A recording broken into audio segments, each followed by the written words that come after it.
Welcome to the Secret Life of a College Pageant Girl. I'm your host, Mackenzie Garber, and I have here today with me ORU alumna Lacey Russ. Welcome, Lacey. Thank you. Thanks for having me. Thank you. Lacey served as Miss America's Outstanding Teen in 2011, and she is now Miss Tulsa State Fair, and she will be competing for the title of Miss Oklahoma the first week of June. Yes. And the week after that, I will be competing for the title of Miss Missouri. And Lacey and I actually met at Miss America's Outstanding Teen in 2011 and have become close friends here at ORU.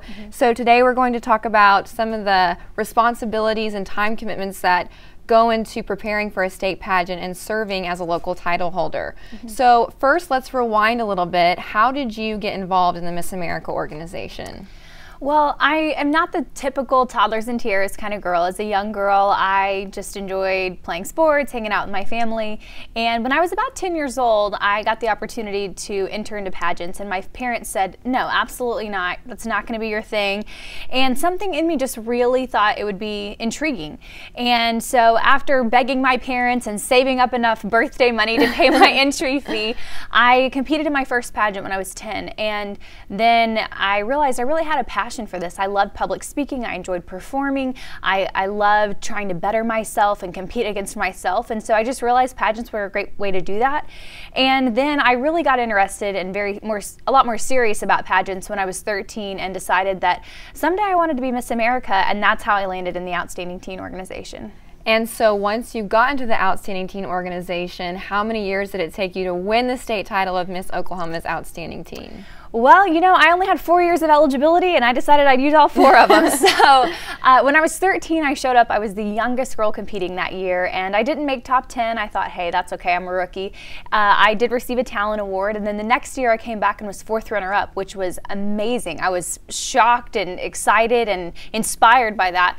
The 3rd year I came back hoping 3rd time's a charm. This will be it. I was 15 at the time, and I had to face the devastating reality of being a 4th runner-up returning who didn't even make top 10. And a lot of people were taken back by that, myself included, but it didn't deter me at all. I was so determined. I was so driven to become Miss Oklahoma's Outstanding Teen. I competed that 4th year. I called it the Final Four, and my motto was go big or go home, and that's what we did. I gave it all I had, and I became Miss Oklahoma's Outstanding Teen the 4th year when I was 17 years old. I was 16. I was 17 the week I was crowned Miss America's Outstanding Teen. So you were crowned Miss America's Outstanding Teen after competing 4 years to win the state title. Yes. And you spent your year traveling the country. What was that like?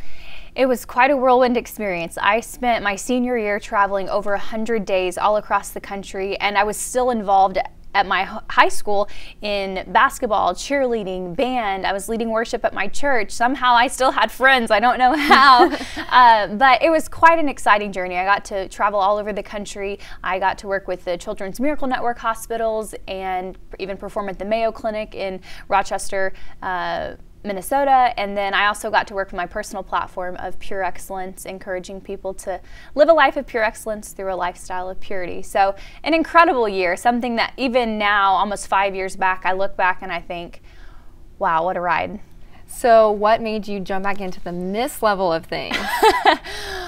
Long story long, no, long story short, I did take several years off. I went to college. I had a lot of great experiences, was very, very active at my university right here at ORU, and wasn't really sure if I would ever go back, honestly. I had a lot of other great opportunities, but I found a passion to be influential in my state with where I'm at, with my passion to do pageants, and now I'm back heading for Miss Oklahoma. Here we go, both of us. Call us crazy. Well, we're going to take a short commercial break, and we'll be right back in just a minute. 2 seconds. You did not beat me by 2 seconds. It was like one of... Who's that then?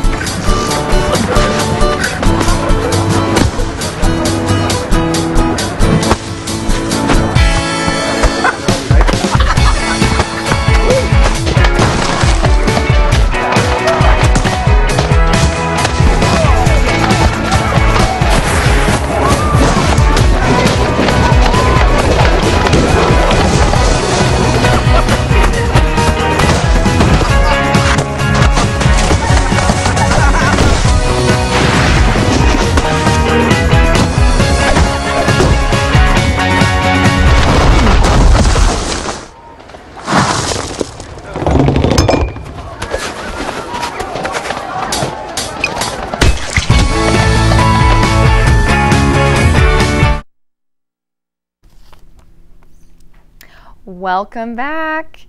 And so now that you're preparing for the title of Miss Oklahoma, what does that look like? A lot of chicken and broccoli and Fox News. I am rigorously preparing every single day, and there are so many components that a lot of people don't realize. Someone was asking me yesterday, what do you really have to do for Miss Oklahoma? And you really have to do your homework, and that consists of being well-rounded in every aspect of your life, which I give ORU a lot of credit, because you can't just be physically disciplined or just sharp mentally and just aware of political events or just aware of your platform. You have to truly be so well-rounded and show up as the best Lacey you've ever been. And I'm really enjoying that part of the journey because it's challenging me to push myself, to press myself, and to really become the most well-rounded whole person, which ORU is so big on. But I really credit ORU giving me that mentality of learning how to balance all those things. So what are you most looking forward to about Miss Oklahoma Week?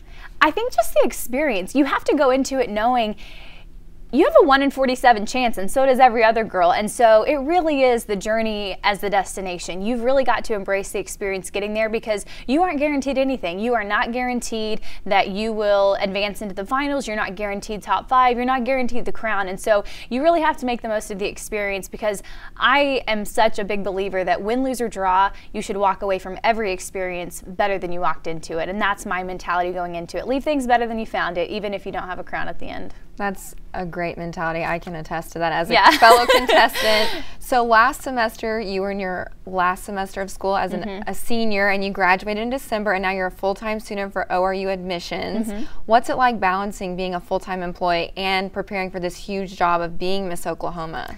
Well, it's a little bit like balancing 2 jobs, honestly, and I kind of joke that I have a Hannah Montana life right now, because I'm a working professional young woman by day, and I do continue my preparations for Miss Oklahoma at night and on the weekends. So really talk about balancing 2 very big workloads. It's been a great challenge, but I think it's definitely sharpened me. Getting the experience I'm having working as a full-time employee is so incredible. It's just a great life experience that anyone should have under their belt, and I think it's really equipped me to be an even better Miss Oklahoma than I would have been 6 months ago, because I know what it's like to be in the professional world. I know what it's like to hold down a job 8 to 5, and I think I've learned a lot of great skills even in the last few months, although I haven't been here long. So the phases of competition are interview, swimsuit, talent, evening gown, and onstage question. Out of all of those, what's your favorite? Well, first off, way to remember all of them. People always ask, and I'm like, what's that last one? You know, I really enjoy so many of them, but it's why I do pageants. I really like it all. Interview, I think, is my favorite, though. I love the challenge of being academically and intellectually put on the spot and having to come up with answers just on the spot. I love it. I love walking into a room with 7 people and seeing how fast can I become friends with these people. I think you really have to have that mentality of make these people your friends, and I love that challenge, and I love the preparation that goes into being able to think on your feet like that. So for me, that's probably my favorite part, and the judges get to know you the best. You know, you can walk around all day, but they don't maybe know what's in your head or your heart. An interview allows judges to really get a glimpse into who you are as a person, which I appreciate. Okay, so closing out, why are you so passionate about the Miss America organization, and why do you want to be Miss Oklahoma or potentially Miss America? You know, one thing for me that's very unique is that I have held the national title, and I have crowns sitting on my shelves. So it's really not about the crown for me. For me, I actually lived at a children's home in Paraguay this summer, and I spent a lot of time painting and working around the property, and I realized, you know what, just as badly as I need to come serve in a third world country that may need help, I need to be influential, and I need to be a role model in my country, in our schools, with our children, and I want to do that through the Miss Oklahoma organization. It's a great opportunity, and I'm excited for it. Well, that's amazing. Maybe they'll catch us on ABC in September together, competing for the title of Miss America. Well, thank you so much, Lacey, for coming on our show. Thank you for having me. And that's another episode of The Secret Life of a College Pageant Girl. Thanks for watching. So good. Well, I have this to work with.